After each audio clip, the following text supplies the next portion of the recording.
Bonjour à tous, la reine des fleurs de mai, c'est la clématite et c'est pourquoi j'ai choisi de vous en parler aujourd'hui. La clématite, la voici. J'en ai 3 autour de moi et regardez ces fleurs exceptionnelles que ça fait. C'est magnifique. Là, vous en avez des violettes avec un cœur un peu noir qui va continuer à s'ouvrir. Ici, vous avez ce qu'on appelle les Burning Love. Burning Love, ça brûle. Regardez un peu, elles sont bordeaux. Et ça, c'est extrêmement rare d'avoir des fleurs de cette couleur.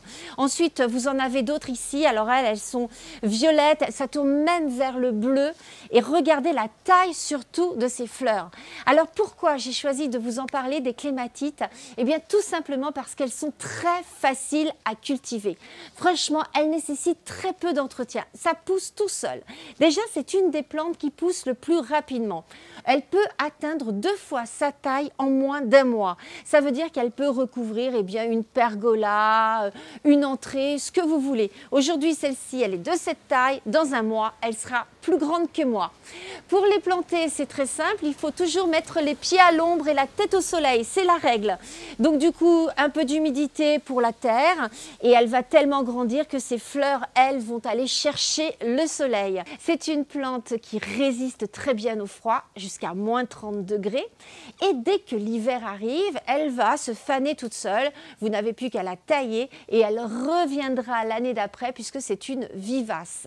Chose à savoir. Comme je vous l'ai dit, elles poussent très très vite. Il faut absolument les tutorer, c'est-à-dire mettre un tuteur qui va les guider parce qu'elles sont très fragiles. Regardez, leurs tiges sont fines, elles peuvent se casser facilement. C'est pour ça qu'elles s'accrochent comme ça à des tuteurs. Et elles lancent comme des flèches qui vont comme ça s'accrocher. En fait, ces tiges vont comme ça s'enrouler dès qu'elles trouvent un support et grandir en s'appuyant sur ce support.